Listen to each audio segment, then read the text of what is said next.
Yeah, absolutely ready, mate. Right, people, good morning, good afternoon, good evening. It's 5 o'clock at night, and I hope everybody's had a good week. And again, I appreciate the support and the comments and the likes and everything like that. And today we have somebody that I know for a fact there's going to be people that are going to be jealous because they want to work for the company he works for. And now he is, our guest has worked his way from companies such as QTV, then he was an intern at Sky Sports, then he worked for Southwark Newspaper Limited, and how now he works for Talksport as the assistant producer. And he's been kind enough on this Friday night to give us his time. It's Simeon Wright. How are you doing, mate? I'm very good, Carl. I'm very happy to be here. Thanks for inviting me. Good. It's all good. It's my pleasure. Honestly, as you know, I have to say at the start, thank you for like giving me your time and coming on and willing to talk about your story and stuff like that. That's just amazing. Thank you.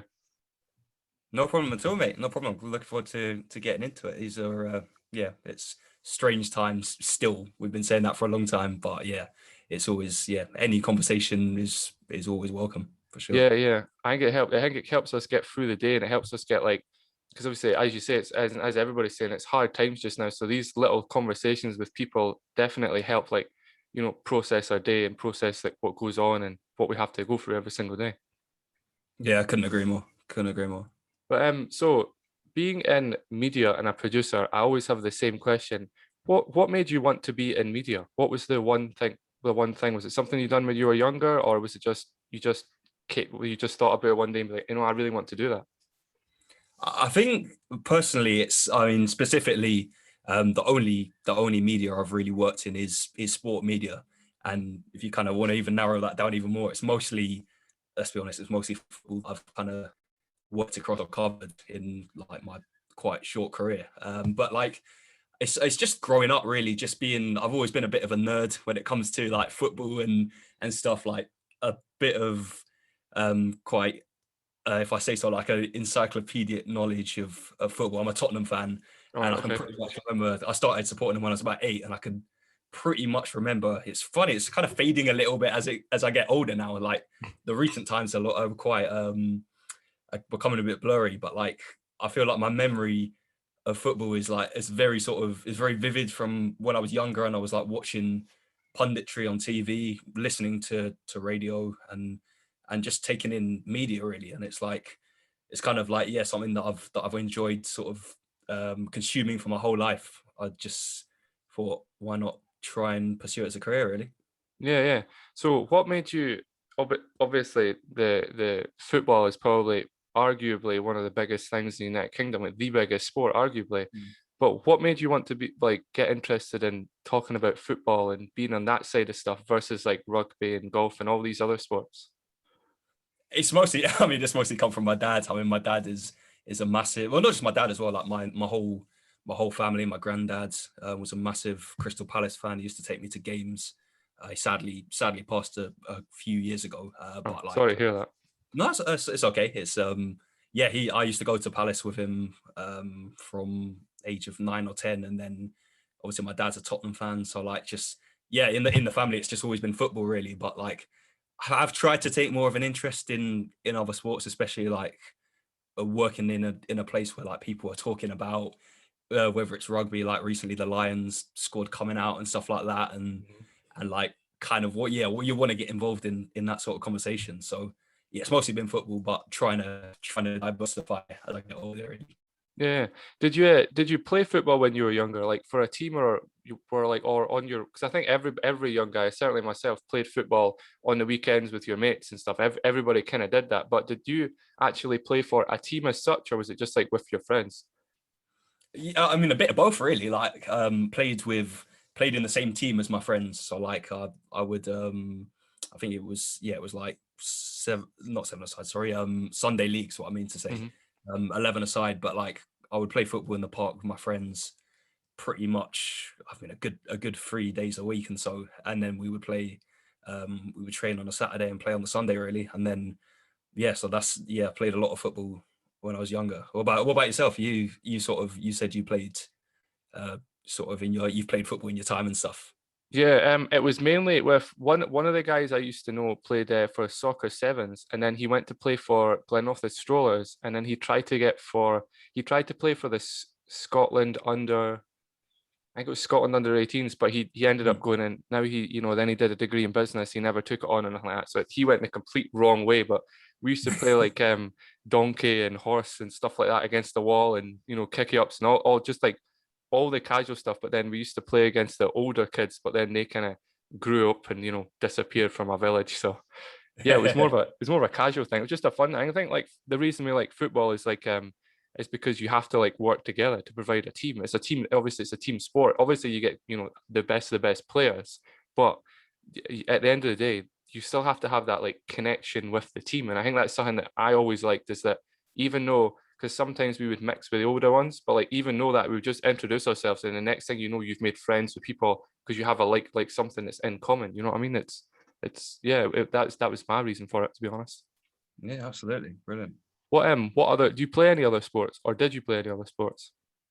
Not I've never played anything else like competitively. I'm quite into to running, and recently got into playing volleyball as well, due to like a friend, which is a bit of a rogue one, but like I enjoy being active, but like football's the only one I've been sort of competitive with. Yeah. So let's get into like your background, because I'm sure people will want to know where you came up from, and also as you're saying, because you are at a really good position from considering when you started, but obviously you'll have aspirations of being like up there and stuff like that. But what I want to get forward, what made you like you did journalism and communication at Cardiff University. What made you want to go into journalism and communication versus like, let's just, for example, say being a footballer, like taking that kind of step? What was the, being on this side of it rather than that side, if that makes sense? I mean, I couldn't have been a footballer. It wasn't anywhere near good enough for that. But like, if I could like strip that down, I think, I don't know, it might be sort of different in Scotland, in Fife. I think you said you're from, but like the culture I find in England and in London and possibly like nationwide, really, it's very, kind of be at school, and then you're sort of pushed in the path where the school's trying to get you off to university. I think for it's something that they can kind of say, we got this many people into university and stuff like that. And that's sort of like, I knew I was going down that path, but then it's kind of just kind of what I was telling you before. Like, I've always been interested in being a journalist. I used to watch, I don't know if you ever watched, we haven't even sort of made it clear if you're like a proper like big football fan in terms of like, watching it, taking it in. I'm guessing you are. I just assume that. Yeah. Like, do you remember the Sunday supplement that used to be on Sky Sports, and it was like all the best top journalists from the country would kind of congregate on a Sunday morning with croissants on the table and coffees and just talk about football, holding the papers, and it was like so authentic. And it's come off Sky recently now, but like, just growing up watching that and stuff, I just thought it looked really cool to be a sports journalist, to be a football journalist. So when I saw journalism on the course name, basically, I just thought, that's kind of a way to go down that path. But it possibly wasn't the best way to go about it, really. Really, what for me, well, before I say to that, what makes you say it wasn't like the best way to go about it? What's made you say that? I mean, like, a lot of people go to uni, don't they? And it's like, and it's so good for the experience and like growing as a person, meeting new friends. Like, I got friends there from like that I'm still friends with and stuff like that. Will be for a long time, I guess. But like, in terms of getting into the journalism industry, I did another course afterwards that actually gave me practical skills. I didn't really get that many skills from the degree, and I suppose it's because some people will go to uni when they're quite young. 18, you kind of maybe not being talked through, or you haven't even read sort of what you're actually going to be doing and stuff. I just literally saw journalism. I thought, I'll go for that. But actually, the course that I did after that was 3 months long. It was an NCTJ course. If your listeners are aware of it, it's like a journalism diploma course, and that was actually more. 3 months of that was more helpful, I think, practically than 3 years at uni, to be fair. Yeah, that's true. Like, that's, I'm the same. I'm 26 now, and I was like, I think I just kind of am ready in probably a year of that time to go to uni. But to answer your question, the last one about about me and football and that. Yeah, I think when I grew up, I used to watch a lot of Gary Lineker. I used to watch a lot of that, and I still obviously try and find time to do it. But that was kind of something that like pushed me to like want to speak to footballers, and because like most footballers actually and people that work for football teams, or even from the kit guys all the way up to the managers, anybody really, cleaners and everything, they all kind of have like an amazing story of where they started, where they come from and things like that. And that's something that I think like has to keep you driven every day, to be honest with you. Yeah, absolutely. Like, do you kind of, because obviously you're somewhat of a broadcaster, so like, do you take things out of like Gary Lineker when you watch him, and also like, have you come across any footballers or sort of broadcasters or anything in your time that you've like been able to speak to and stuff? Um, yeah, yes and no. Well, my whole working for the first football team I ever worked kind of with was I worked for G4S for for 3 years, and I met loads of celebrities. But we worked at a lot of Dunfermline games, so I used to meet the whole team, like the whole team constantly. And we Yeah. used to, and then when I worked for was it still? I did G4S, but I had a little bit of like, obviously like for another, I can't remember the name of the company, Savoca. That's the one. Savoca Security. I worked for them as well through a mate, and we worked at the Scotland games sometimes. So we used to meet the Sky broadcasters. Like, used to see them and used to come in the suit. Used to always be reading stuff and used to come in looking so smart in the nice cars, and everybody used to speak to them, and then everybody would speak to them. Everybody would go across, and they would have kind of like a fame about them. And I used to always remember, it's like, who in like, because I obviously watched Guy Lineker, but I didn't know the people behind the scenes. Like, I just Yeah. I was a little bit naive at that. I'm really naive. I just thought Guy Lineker had to say absolutely everything he did because you never know when you're younger. You never know. But then I found out that no, there's actual like teams and teams and teams of people like yourself behind it that can help guide that sort of thing and help produce it and make sure it's better and all that sort of stuff. So I was like, yeah, I may as well kind of just like get into that industry while I could, and then I did when I was younger, and then through music, and then I came out of music, and then I'm going trying to get into radio and media. But you're the first person to call me a broadcaster. Thank you, I appreciate that. We are a broadcaster. We're all sort of broadcasters if we're doing stuff like this in Yeah, I some ways. appreciate it, man. That's But it. now you were an intern at Sky for 2 months. How was that? How did you get into Sky? I'll just correct that quickly. It was and it's not your fault. I think it's just the way LinkedIn does things. But it was 2 weeks. But Oh because it yeah, was it said because it yeah, was yeah. over February and March. It was the end of February and the start of March. That was it was 2 weeks. But like that was really, really good. It was something I was given the opportunity to do through that course, the 3-month course that I told you about.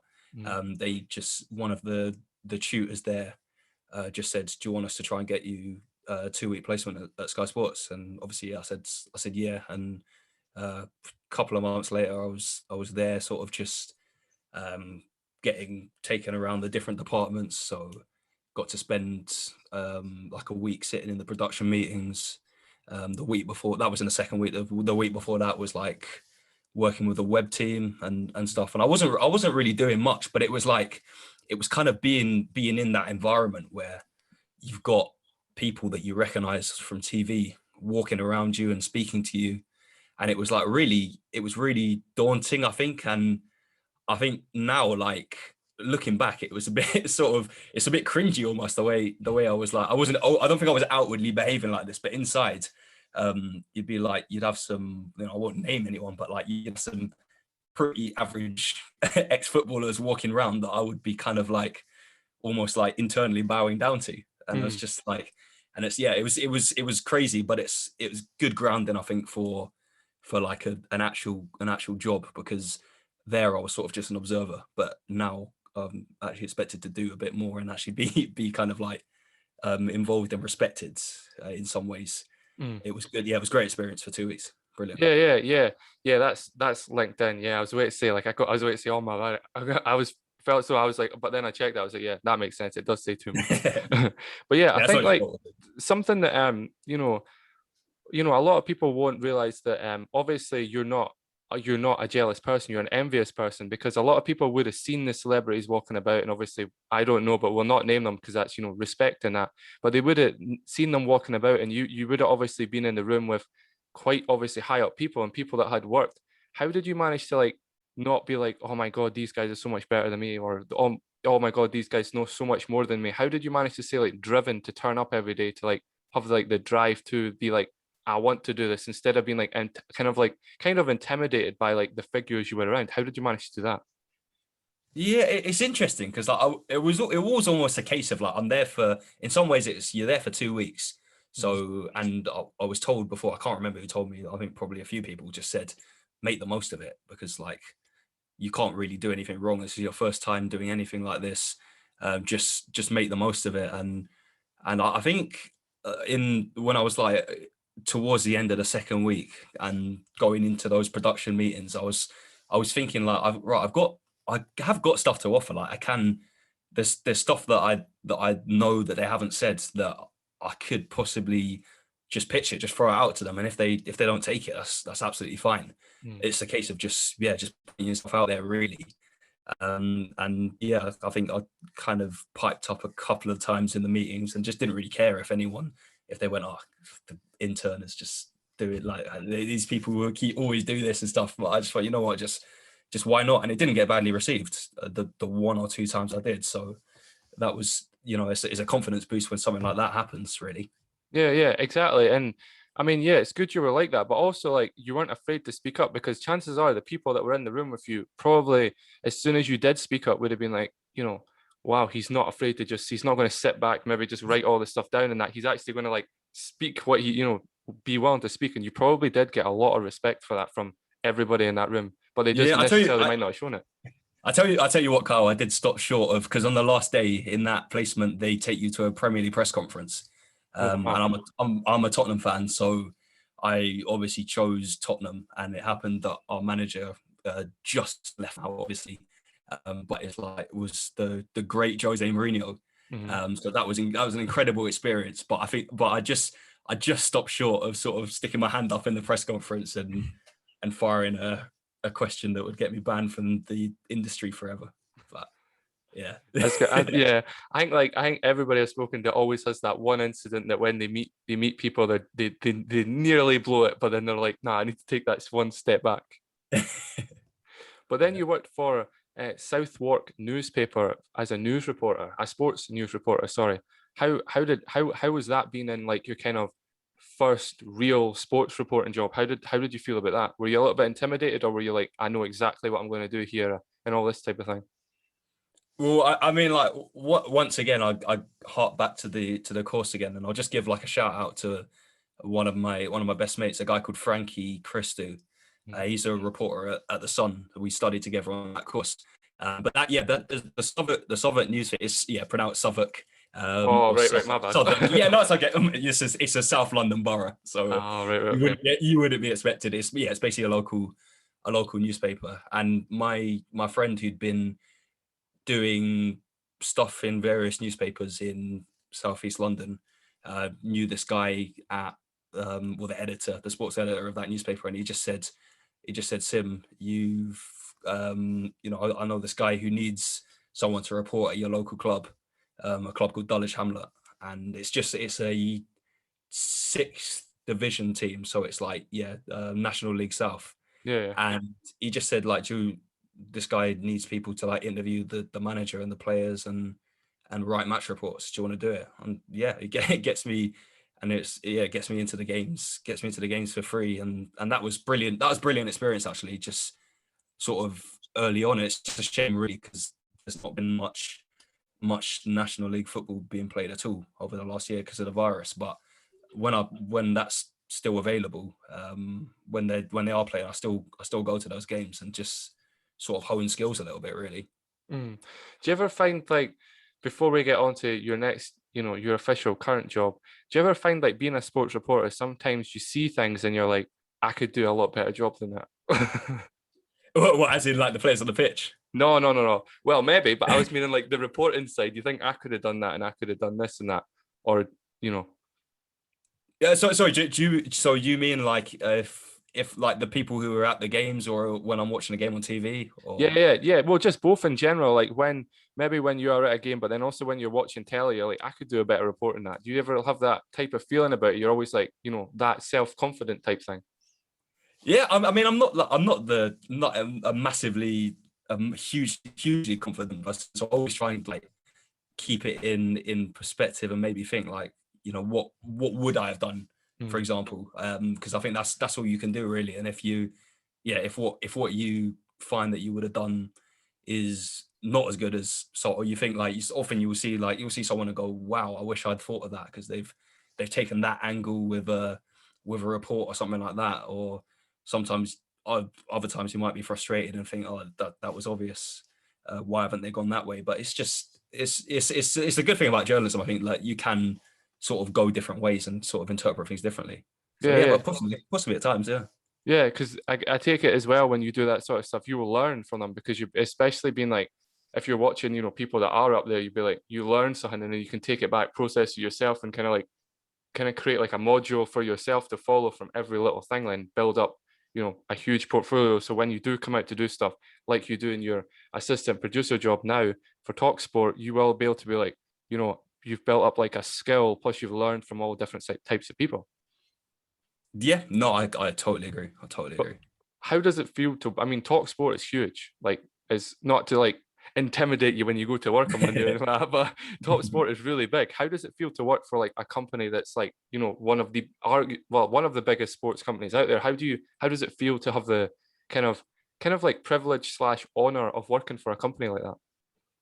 It is quite crazy to think that I work there really. Just mostly because I love the station as a listener, Mm-hmm. which is obviously helps, because when you actually go in, you know the programming, you know the presenters. And with radio it's quite special in a lot of ways, in it, because with radio you almost feel like you know the people, just because they are your company, and you've put them on because you enjoy listening to them, and especially if it's a station that you like. So it's pretty amazing. I do sort of find myself feeling very lucky to work there, for Yeah, sure. yeah. What keeps like your motivation going to, I think like something that a lot of people are interested right now, and as yourself obviously working for a company like that, I think a good question is, what keeps you motivated to work for, a company? Because as we said before, that it could be quite intimidating working, especially like you said, you listen to them, obviously I listen to them, and obviously the listeners will listen to them, but to actually be like, okay, that's who I work for. Do you ever get like intimidated, or do you manage to like keep, like, sometimes have to put like the blinders on and be like, this is all happening around me and it's pretty crazy, but I need to focus on this one thing? I mean, at first it would be very, very easy to feel like that, I think. And there are times where you feel. I think there's a thing called imposter syndrome, Mhm. isn't there? When it's like, I mean, there's people there, like pundits, that obviously people like yourself are aware of, who are footballers, Mhm. who were footballers, and they've got into media. And because of like the pressures, I don't want to go too off on a tangent, but Yeah, it's all because of good. the pressures of being a footballer, you're kind of, you having people shouting at you, thousands, hundreds of thousands, sometimes people, or like tens of thousands of people shouting at you, and you're always in the public eye and stuff. So I find that those people, um they handle pressure very, very well. And I think it's almost like, you're going into a place like that in a different place altogether. Whereas the producers, like, or the assistant producers like myself, we're kind of going in with it all to prove, with our love of the game to prove. And we sort of, again, can't be sycophantic with some of the people we're working with, but it helps that.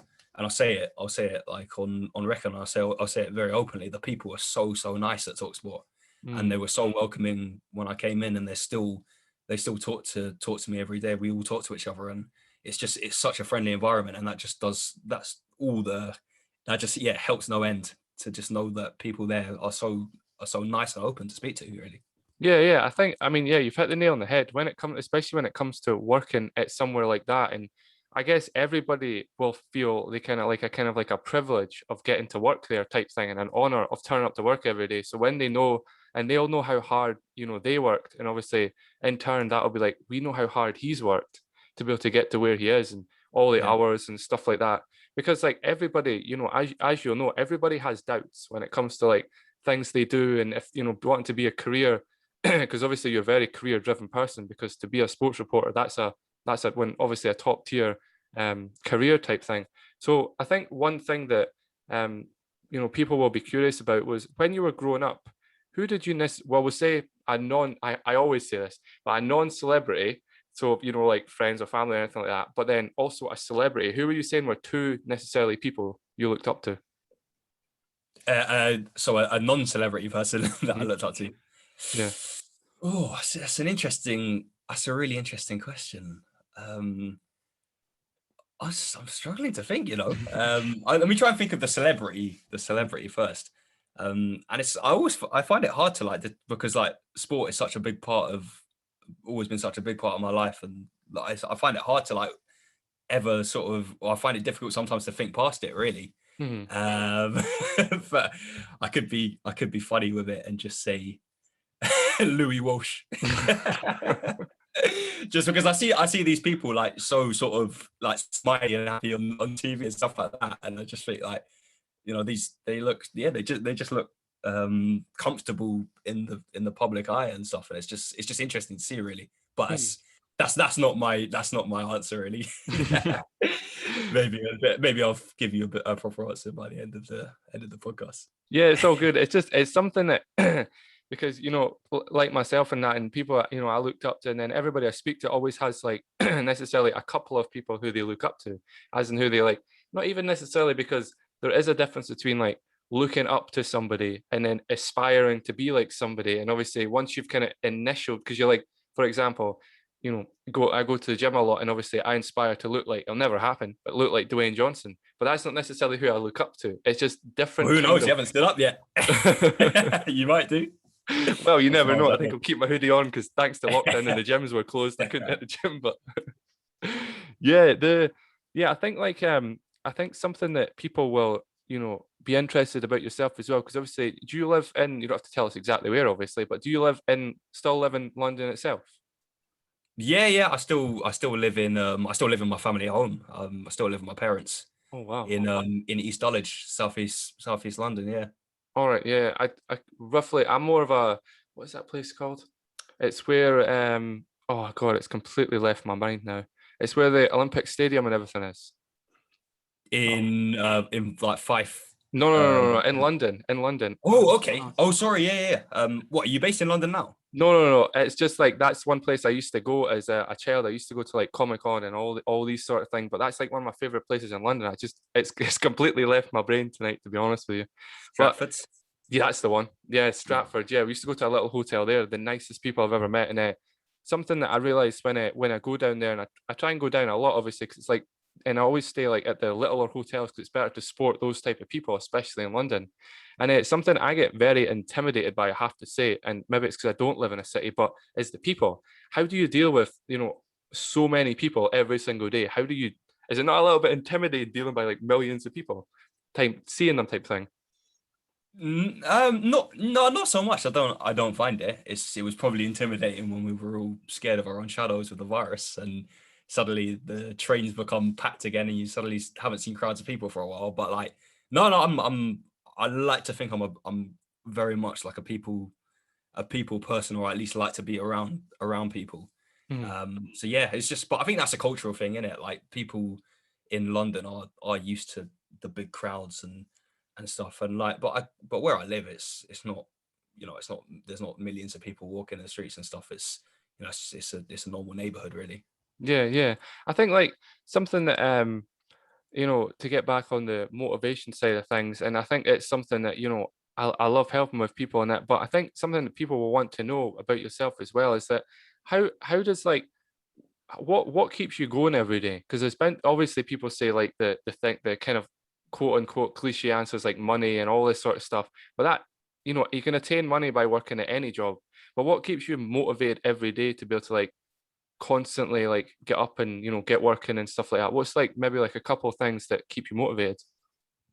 The thought of progression, definitely, and also like a bit of kind of fear of missing out as well, because like I feel like I'm in a very privileged position, especially now. Like, and I know you said you like to you not, maybe not like to talk about is the right way to say it, but you're very open about mental health and stuff like that. And I heard in your previous podcast with Marcus Nash, very good. Thank you. Yeah. But yeah, just no, yeah, it was brilliant. But just like this during this time, the rarity of being able to get up and go into an office, and I've been most people have been working from home, but I've been in an office for the last year, mixing with people every single day, and that's just it's such an important thing. And honestly, I don't know how the first lockdown was tough, because it was like I was unemployed. I was kind of trying to keep myself busy and doing podcasts really, to try and kind of build up a portfolio that could be useful when the lockdown eventually came to an end. But like, just the motivation is kind of the fear, I think, of not being able to go out to a job every day and then enjoy myself on the weekends. And like I was considering, should I take a few days off or whatever, and like feeling really tired a few weeks ago, I decided not to. And then on the Monday, the bloody football Super League thing was like breaking, or on the Sunday, and it was just the biggest news story I think I've seen since I've started working in the industry. But I would have missed all that if I'd decided to take a break or a holiday. So I think just keep going is the thing to do, really. Yeah. Well, well done for you, because there is a lot of people out there that when they hit that necessarily like that kind of thing, they're like, oh my God, and then they kind of then end up stop, and then they do take time off, but then they don't go back to what they did before, because they're like, oh, slowly go into it. But it's like, but then by the time you slowly get back to it, if a good one, I always use Bill and Ben, because obviously the flower pot men, everybody knows who they are. So like, you could be Ben, and then before you know it, Bill's then took over your job, because he's willing to like keep going and keep pressuring and keep thinking every day. But something that something that a lot of people deal with is negativity, as in people in negativity that want to be in they're negative towards people that want to be in jobs like yourself, the jobs that are like up there and out there, and not necessarily like the normal kind of jobs that people go for. They're different type jobs, because obviously to be in media it's different. So how have you dealt with, like, if you have dealt with it, obviously, how have you dealt with like people being like, oh, you shouldn't do that, can't you just go and get a normal job, and all this sort of stuff? How have you dealt with like that negative side of stuff? Well, I don't know if things are changing, but like I find that people are actually very sort of encouraging, and like, maybe I'm just lucky that I've come across encouraging people, whether that be my family, my friends, or just colleagues who have kind of tried to guide me through and stuff like that. I find that people actually are sort of very, very much towards, you should enjoy what you do, and it's nothing more important than kind of doing something you enjoy doing. And I think that's one of the most important things you can do, really, to just enjoy your life, enjoy your work, and also have a life outside of that as well. But yeah, I find people very encouraging, actually. Yeah, that's good, to be honest. Like, as all the viewers will know, I've dealt with quite a lot of negativity during and things, and it's hard. It's been like speaking and having a kind of having, like, I always say to people, you kind of have to have like blinders on, like the horse races, how they have blinders on. You kind of have that. There's always going to be stuff happening, no matter who you are. You could be like, Jeff Bezos, you could be like, Graham round the corner or something. There's always going to be negativity constantly, but you have to kind of like keep the blinders on and stay driven. But what is like one personal trait you say that you have that does keep you driven and does keep you going? Because like you say, you cycle, and you say you play netball, which is quite a grueling sport. Like, you kind of have to be on the But ball. volleyball. Volleyball, yeah. You have to be kind of on the ball and stuff like that. So what's one thing you kind of like you have that you personally have that kind of keeps you going every day, like personal thing? I think routine is quite important.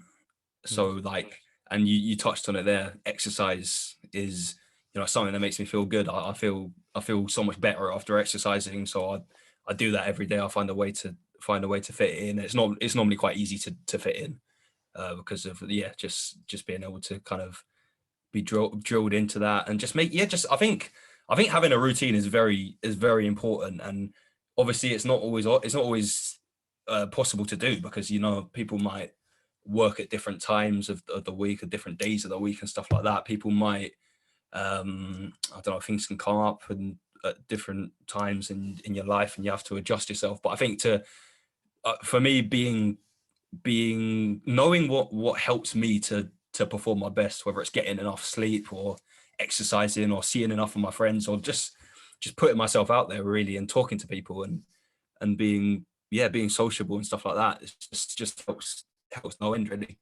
Yeah, exactly. Is there anything that sort of that you find is good for you that keeps you kind of motivated and stuff? I'd be quite interested to hear about that as well.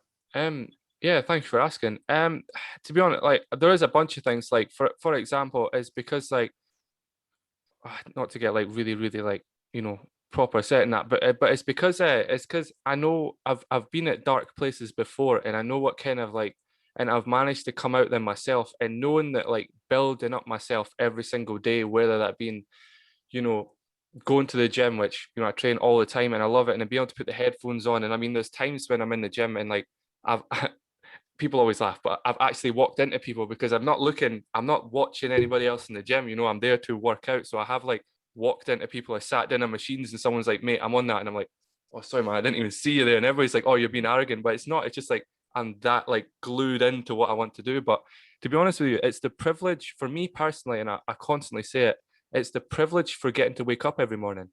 Because like it's such a simple thing, but like people don't realize, like I know not kind of semi-personally, you could say, that I know people that have went to sleep at night and they've been like, six packs shredded, don't drink, don't, take anything, don't go out, just in the best shape, and they haven't been able to do that.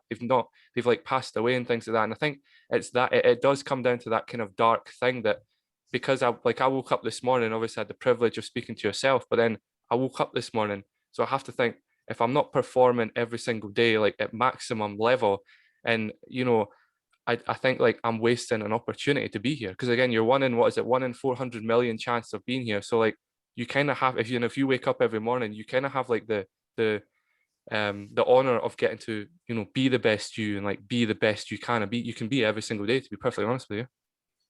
Yeah, no, it's a important outlook, definitely. Yeah, it's a lot of people tell me it's quite a dark outlook, but again, it's just everybody has their own type of thing. They wake up every morning and they're like, yeah, it's what's on the ball today, who have I got to speak to, or what time do I start, or any of this sort of stuff. There's all that sort of stuff. But I think something that people get interested in, and is definitely people I've asked everybody, and I'll constantly keep asking people, is what is your biggest flaw? Because everybody has one. So what is yours? Possibly, and I mean, flaws are quite subjective, aren't they? I mean, you Yeah. can, by having a flaw and trying to overcome it, turning it into a strength, I suppose. But like, Mm. I'm not a naturally confident person, and that troubles me a lot because of just, I mean, being around, especially now being around. I mean, it was the same at school. At school, really, you see, and it's all perceived as well. Like you don't really know what's going on in someone's head, and Mm. no one's really paying as much attention to you really as you are to yourself, because you're inside yourself. But like the people I'm walking around these days and working with and working closely with, they're just the most outwardly confident people who are just like, just everything seems to be natural to them. Like, I'll drop the name of the people that I work with. I don't know if you're a big sort of Talksport listener, but the show I work on is White and Jordan. So Jim White and Simon Jordan. And these guys are just sort of like they're just colossuses when it comes to being behind a mic and having the rapport with each other to talk and to be very in depth as well and know what they're talking about. And then the other people in the team I work with are really confident and assured of themselves. And I don't think I'm quite as assured as I perceive other people to be. And Mm. just confidence is always an issue, but you can't really overcome it unless you kind of just try and fight through it. And it's you have good days and bad days, but I'm sure you have some like I watch you doing this podcast and talking to me now, and you're a natural and everything. But I'm sure Thanks, man. I'm sure you don't feel half as sort of natural as I see you to be in like behind that mic and stuff. Really. Yeah. Well, yeah. Again, thank you for the compliment. And to be honest with you, I like I said to you before the podcast started, I think like for me personally, it is intimidating a little bit speaking to people like yourself and Marcus and, you know, Alan and Davidson and all the other people I've had the privilege of talking to. It is a little bit, it is intimidating, but I kind of have to keep in mind that we're all human beings. You know what I mean? Like, and I'm personally, obviously people say don't judge a book by its cover. And it's like, yeah, because you know, you could speak to somebody and then they could be like really like grouchy and angry and all this sort of stuff. And then like the next day they could come back to you and be like, oh, sorry, just for example's sake, like, you know, I broke up with my girlfriend or anything like that, or like something happened and it's like, oh, I didn't know that. So for me, like Yeah, I never exactly. ever judge people's first, you know, opinion. I never really judge people on the first thing. And although that's when like when I messaged you and you were keen to come on and you were so interested in that. And for me, it's like you do seem quite confident, to be honest with you. You do seem quite, you know exactly what you want and things like that. And I think that's a trait that, you know, people have to have, is when you want to go for positions like, you know, you have in Talksport and everything else that we'll get into, that, you know, you aim to be in, like, for, you know, just for example sake, 5-10 years and things like that. I think you have to have, it's being around people that, and being able to have the privilege of talking to people like that, that helps me be confident. But I think the gym, as you'll probably, you know, as you know, you'll say, as you know yourself, I think working out in any form, whether it be weights, cardio, sports, any, because sports and cardio was working out. So any form of working out, I think that genuinely helps build confidence. Because if you feel, you know, good in the mirror, it doesn't matter, no matter what you look like. If you feel good in the mirror, then in the morning, it does help you throughout the day. You know what I mean? It does help you progress and things like that. But I think like something that, Yeah, I agree. I really do. yeah, I think like something that you know, people will be interested in. So now you're obviously an assistant producer at Talksport. So obviously you are in a net, you know, you said before you weren't in a high position, but you are, in my opinion, you are.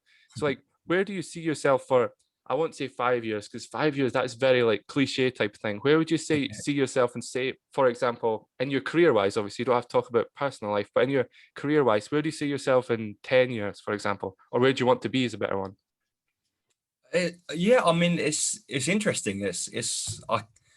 I would be very happy if I can reach, you know, the if I could emulate the people who are sort of, you know, I don't want to talk like hierarchically, but like the people who have more responsibility than me. Like, for example, the main producers of Talksport shows, and it doesn't have to be limited to Talksport, obviously, but like if we just keep it to Talksport, like Mm. I see people who, whether it's presenting, I don't necessarily know if I could do that because it's so much to juggle, and at the end of the day, people have to be like they have to be natural. They do seem natural, Mm. the people who present and stuff like that. But I think to just keep progressing really, and see what comes. I don't I want to do more than I'm doing now, which is like, yeah, which is literally assisting the producer and the presenters. Mm. I'd like to do more. I want to learn more skills. I want to be more technical. I mean, like logging onto this Zoom meeting was easy enough, but you know, I want to I want to be able to sort of learn how to do like a radio desk and things like that, and then maybe know how to operate a camera further down the line and stuff, and just be able to do more than I do now, basically. Yeah, yeah. Is it would be a goal, and would be a goal achieved really. Yeah, yeah, exactly. Yeah. So that's actually really interesting, you know, thing you brought up, that, you know, obviously you were saying, you know, self-confident in that. Do you not think like maybe jumping on the mic, obviously if you had the opportunity to, jumping on the mic and doing a little presenting, do you think that would actually bring your confidence out a little bit more? Like, do you think that would be, because obviously yourself, you said that's, you know, one of your flaws. Would you think like that's, you know, would actually help you? So maybe it would help you being in the limelight a little bit more than what you necessarily are. It could do. I think you never know how things will go, and I suppose you do have to take risks. But like, for example, with nowadays with social media and stuff like that, it's like you have to, if you really if you take a risk, it can, in normal times or in previous times, it could backfire, and you know, it would get forgotten about. Nowadays it'd be like immortal if you did something really sort of scarily bad, or really badly slipped up, or something, it could be immortalized. I mean, people would forget about it eventually, and it would come off of the search engines and stuff like that. But you know, you could be reminded of it, more than just like a mate sort of tapping you on the shoulder, like, oh, you did that or whatever. It could be like strangers, and it could get quite nasty. But I think on the flip side of that, you have to, unless you take a risk with something and you sort of throw yourself and put yourself out there, you're not going to get any better. I mean, one day you might want to do these, when you get, and I think you're due sort of more listeners because this is good. This is, it's a Thanks, great man. project you're doing. It's a great project you're doing. So, for example, you might want to do this, live shows or whatever if you've got developed like a following, but that would be more pressure in itself. But that's a progressive step up. So you just have to take risks, really, I think. Yeah, 100%. And because it's different. I've got a quote here and I'm going to find it again because I can't remember who told me it. And that sounds really bad, but I can't remember. I'm sure it was on an advert, but again, you never know with these things. But you necessarily don't wish yourself to be lucky, because at the end of the day, you have to prepare to be lucky. You still, even though you're wanting to go into your dream position and all this sort of stuff, you have to be prepared to be there. You can't, because you never know, get the phone call being like, I want you to be in this position and stuff like that. And then you get it and you hang up the phone and you're like, I'm not, that's what I really want to do. But you kind of have to be ready to take the next steps. It's fair enough. As, Marcus said himself, I always like to reference back to the interviews because it helps, those people and things, is that it does come back to the end of the day that everybody does have dreams. And obviously you're like yourself, you do dream to be, like you just said, one of the, executive producers and stuff like that. But you have to remember that, you're not going to go to sleep tonight, wake up tomorrow and have that job. It does take time and effort, and you need to, like, the people that get there because they put themselves in positions that other people aren't going to do it. They maybe won't go out as much. They'll maybe concentrate in their career, but still have the side, still have the life, and have, if you go party and still go party and all this sort of stuff. But you still have to remember that it's someone in, we'll just say, for instance, Gary Lineker. He didn't start off being as big. I mean, earns millions of pounds a year. He didn't earn that, just wake up one morning and earn that. He had to build up his career for football and then obviously present and then, writing articles and everything else he does now. But I think something, again, it comes down to, you brought it up, and we had a conversation, which everybody will know. It'll actually be out tomorrow, come to think about with Alan Davis, and we had a talk about social media. And I think you do bring up a good point about social media, that you necessarily do have to watch what you say and what you post. It's not, you can't really be posting, we're not talking about posting certain stuff. We're talking about posting going out, getting drunk every weekend and all sorts of stuff. You shouldn't really be posting that online, because it can affect your job and can affect the way people perceive you as a person. They might not respect you as much, but have you ever had came across something where you maybe, how I shouldn't have maybe put that online, or have you always kind of monitored what you put online, just as a natural, as a natural thing? Well, I regret talking about Louis Walsh. That name just literally just flew into my head, and that came out. So that's probably going to come back to haunt me when this comes out. But in seriousness, not so. I think I'm quite lucky. Not so much. No. I've deleted, I don't know, Instagram posts and stuff like that, and because I just feel I don't do so much social media in these days, really, because I find it's just quite a worrying person, and all right, it will be we'll just think actually what's is that right, and things like that. So don't do so much of it, but I luckily haven't had any massive faux pas of that kind. yeah, I'm the exact same. I've got and I talk about it a lot, I've got extreme overthinking. So when I couldn't physically post anything without being at least speaking to somebody, being oh, how does this look? How is that spelled? And how is this? I have to have because of my overthinking, I genuinely have to know exactly what I'm saying, the way it should be. And it does help. But I have heard of a couple of people, especially in my class now, that have learned that they did post about going out every weekend and getting drunk and that. I'm like, yeah, you kind of should be taking that offline. You shouldn't really be necessarily putting that, because in 10 years time, if you're presenting on, some of them want to present for Radio 1 and stuff like that, I was like, if you're presenting then, but yeah, you were talking about getting messed up at the weekend and stuff, I'm like, it will come to bite you a little bit, kind of bite you things. But dealing with the position you're in and things like that, would you say that was there anybody, obviously no names, but was there anybody that kind of doubted you a little bit, and then you sit back and you look at them like, I told you so I was going to get here. Like, I knew I was going to be able to work for Talksport, and I knew I was going to be like, well, you will be eventually, you know, as you say, get bigger and bigger and bigger and stuff like that. Have you ever had anybody that's like, that'll never happen? Not explicitly. No, I mean, if I'm just kind of like, I know we all sort of like mess about with our mates and stuff, and like have kind of like running like jokes with each other. And I think I brought a lot of it on myself as well. I sort of messed about, like, not I didn't mess about like badly in school and stuff like that, and like cause harm to like other people's learning or whatever. But like I sort of did have a few like jokes in the class and stuff, and like through actions of my own, basically, I'm kind of fading from the memory a little bit now, but through actions of my own, I kind of developed a reputation in like my close group of friends of not being a particularly serious person and stuff. So I mean trying to change that. And I stress as well, there's nothing malicious about this at all, but like trying to change like a perception that I've created on myself, and I've kind of had of myself as well, where I'm sort of like a bit, yeah, bit dopey and just behaving a bit stupidly sometimes. Just trying to like correct that as well. So I think I might have surprised some people by actually showing a bit of drive as I've got older. But we all change as we grow up, don't we? So Yeah, exactly. I mean, as you said, like, you know, not perceiving in a bad way. And that, I don't think anybody did, because as people will know, like, I was really overweight, and I was a very lazy person, like very lazy. I don't mind admitting that. Like, okay, maybe I did dabble in rugby and I played golf and stuff like that when I was younger, but I was very, very lazy. And everybody that knows me now will know like that. That's not. I mean, I obviously do 2 YouTube channels in college, and recently going to start another job, and people know that that's not the case now. But I think that's we all are like that when we're younger, because we're all like, oh, school, it doesn't matter and all sort of stuff. But it's like, school does matter. Like, these type of things. I remember when my teacher said, when I was one of my first ever maths teachers when I went to my high school, was like, oh, you know, you need maths and you need this. And I was like, I don't need maths and nothing like that.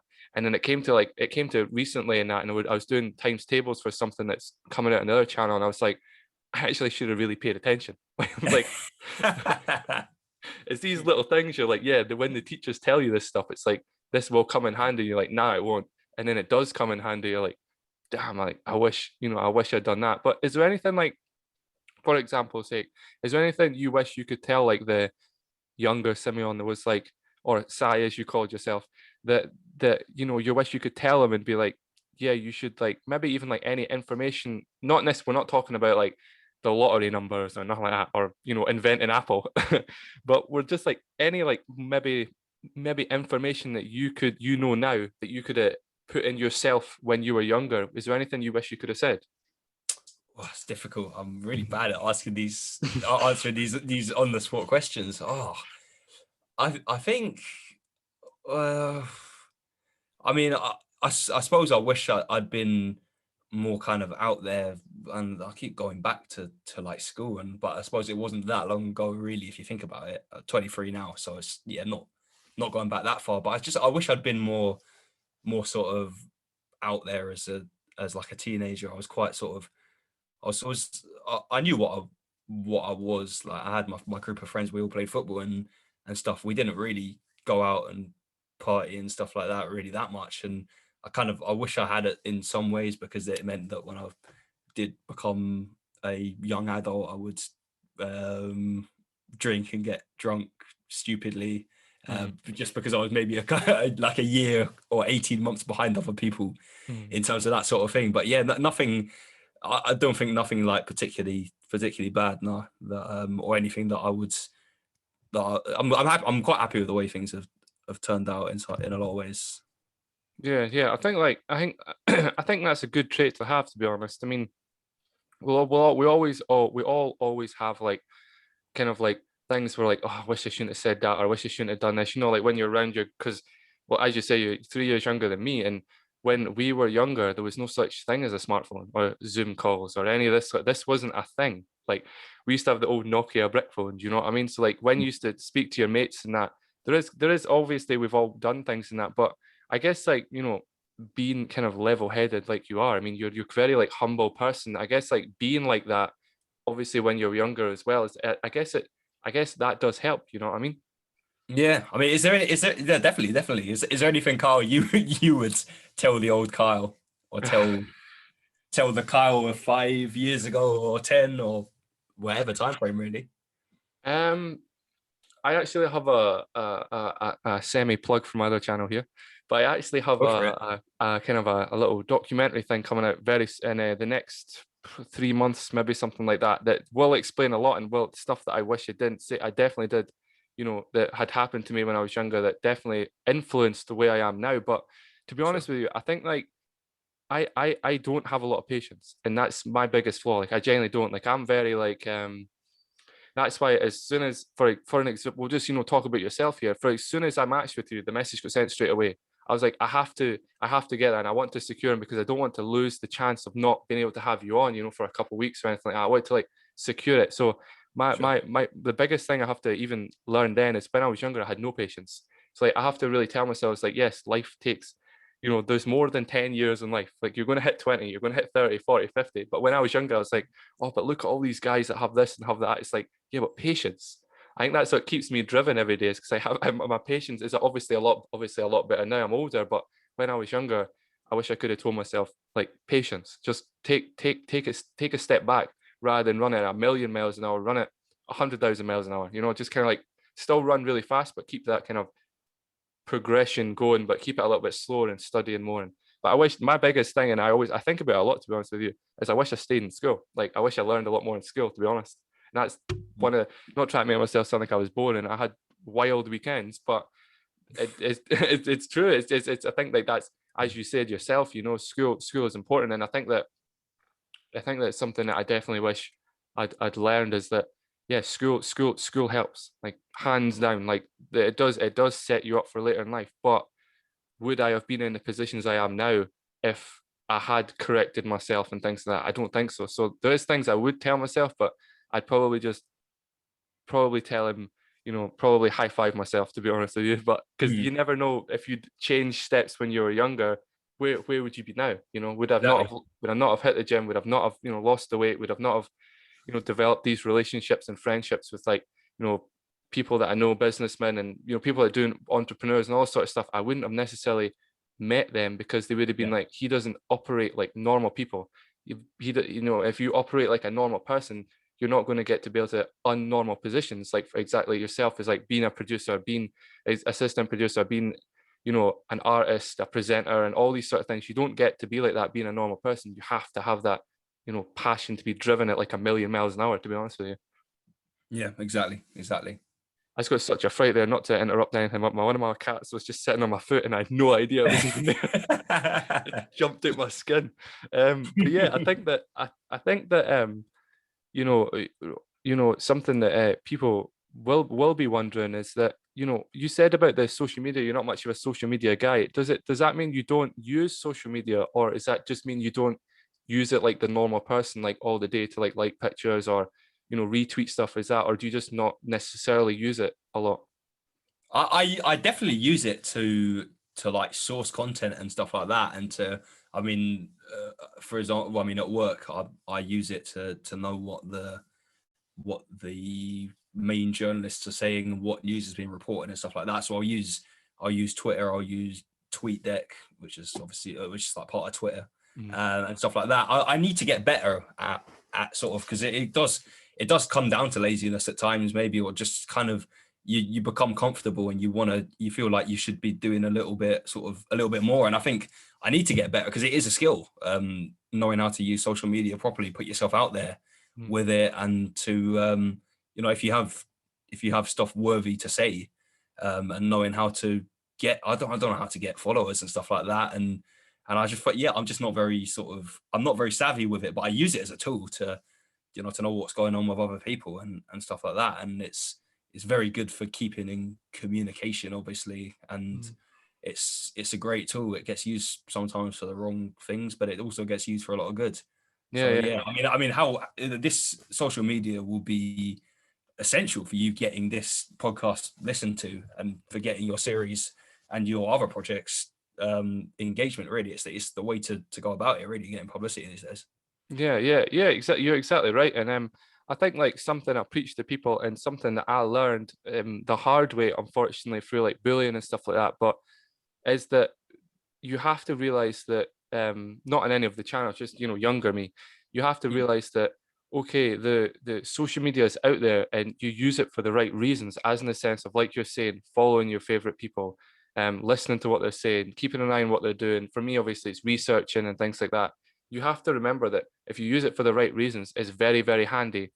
But on the other time, if you're very, very like I know very, very, very, very sensitive people, which obviously I can't name, that don't use which they could use social media a lot more, mainly Twitter, to be honest with you, and mainly Instagram. But it juggles between those two, because arguably they're the biggest social medias out there.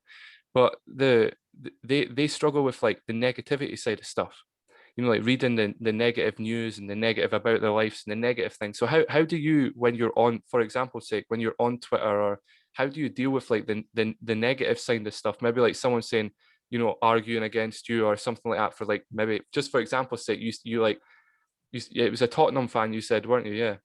I'm a Tottenham fan, yeah. Tottenham fan, yeah. You tweeting out, so and so from Tottenham's done this or done that or scored a goal. How do you deal with like the negative comments and stuff like that, or do you just completely zone them out? Yeah, I do try and zone them out, and also like it's a little bit of what you said earlier about you don't know what people are not necessarily going through on the day, but going through sort of during during this period of their life or stuff like this. And it's a very polarized time right now. I feel like there's a lot of I don't engage with that many strangers really on, say, Twitter or anything like that. I'm sort of like a passive observer more so, but like I see that there's a lot of polarized opinions. There's a lot of, whether it be politics or whether it be sport or whatever really, and it's like there's a lot of people coming together and getting good causes across, but there's also a lot of anger. And I think you just have to sort of recognize really when sort of recognize why that might be and stuff like that. And sometimes you might know, sometimes you might not, but I think you can't ever let that be the center of your world. I think you have to, like, the real the real world has to be what you sort of interpret the most sort of seriously, I think. Yeah, exactly. Yeah, If that makes sense, if that makes any sense. Well, it did, yeah, 100%. I'm sure our listeners will think the same thing. I think it's like when it comes down to Instagram, I hear this all the time, and with me losing a lot of weight, as I keep reference back to quite a lot, is that speaking to people, they're like, how did you, when you were, a lot bigger, how did you deal with like the, Instagram, look at obviously, yourself, people in great shape and, living these crazy lifestyles and being around how did you deal with that? And mine was like, you have to realize that everybody's born different. Like, no matter, it doesn't matter who you are, guy, girl, you know, Scottish, English, obviously, everybody's born different. Boroughs, council houses, rich people, they're all born different. So it just might happen that for me, it was like that guy might have, had the opportunities that I didn't have. That's the way I look at it. I always tend to look at life in like the serious way rather than like the jokey way, because sometimes the jokey way is obviously banter to have at the weekend, but you still need to have that non-naive sense about you. You still need to be level-headed and have that, and I used to always tell people that when, losing weight and being in shape like yourself, it does help that,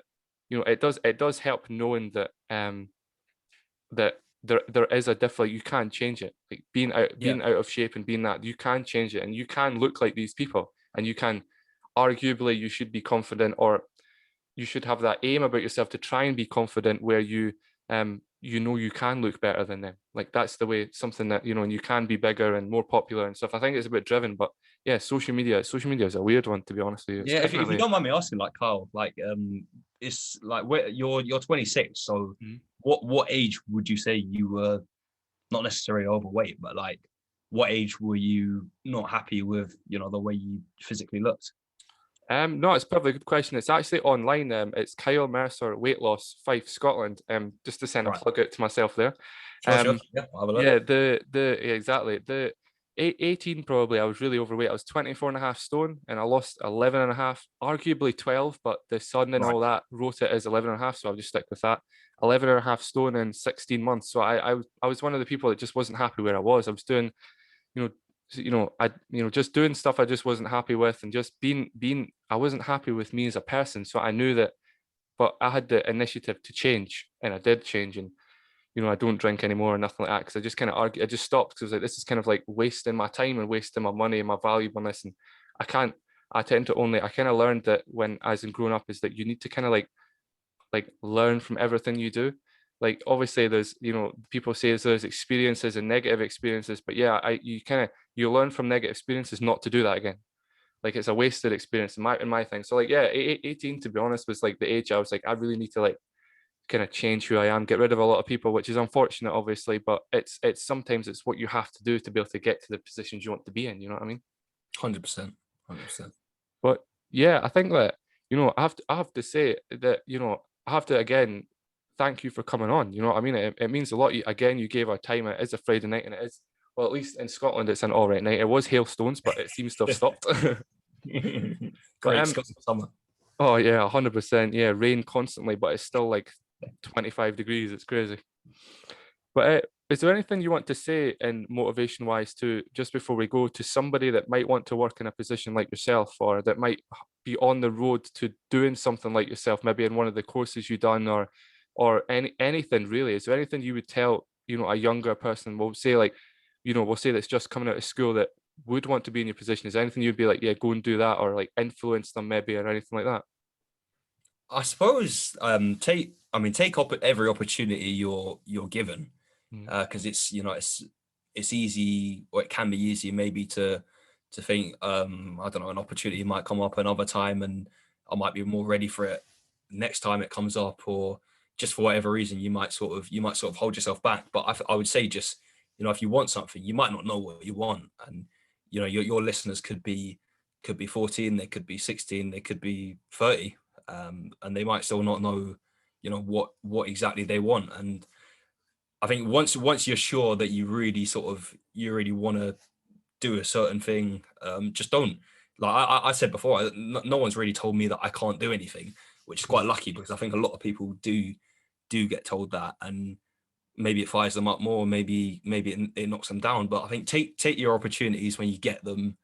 And also that could be anyone. That could be anyone who wants to be like a fashion designer, or someone who wants to direct films, or work in, I don't know, anything really. Be a mm. business person, an entrepreneur. Just take any opportunity you're given to the best of your ability, and just try and do it your own way. I mean, we're all different, and go about we all go about things in a different way, and it might take us a little bit more time, to do this stuff. So I think, yeah, my main thing, I'll say it again, just, you know, take your opportunities, but also believe in yourself, really.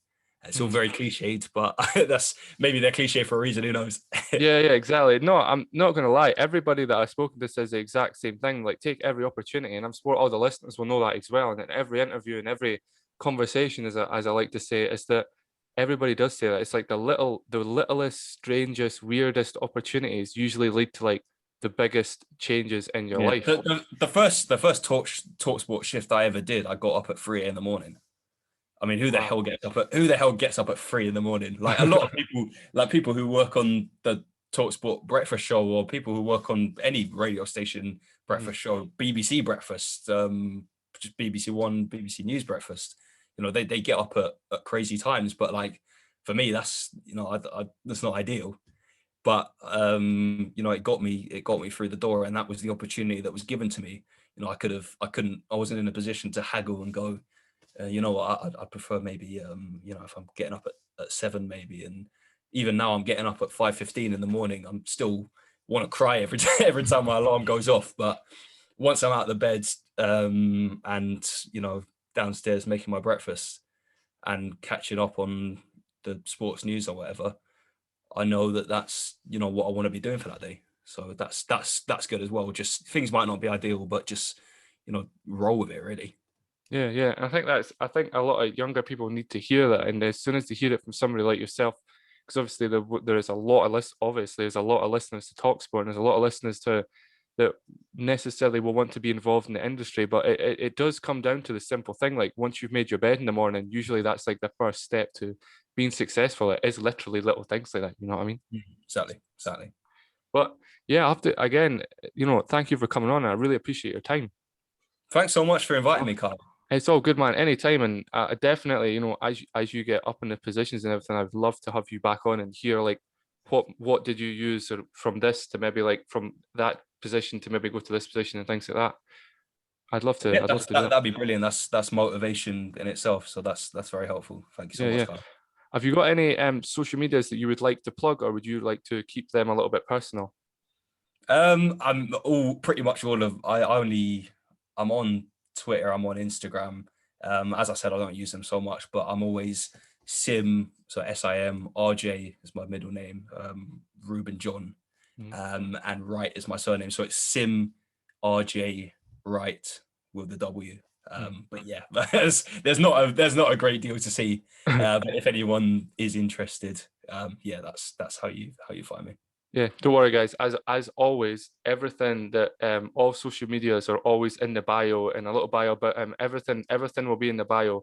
So don't worry, we'll get all our followers to follow you on Instagram and Twitter and follow and everywhere really, just to help you motivate you and keep you going every day. But yeah, thank you very much for your time, and you have a good night. Okay, You too, mate. Cheers. thank you very much.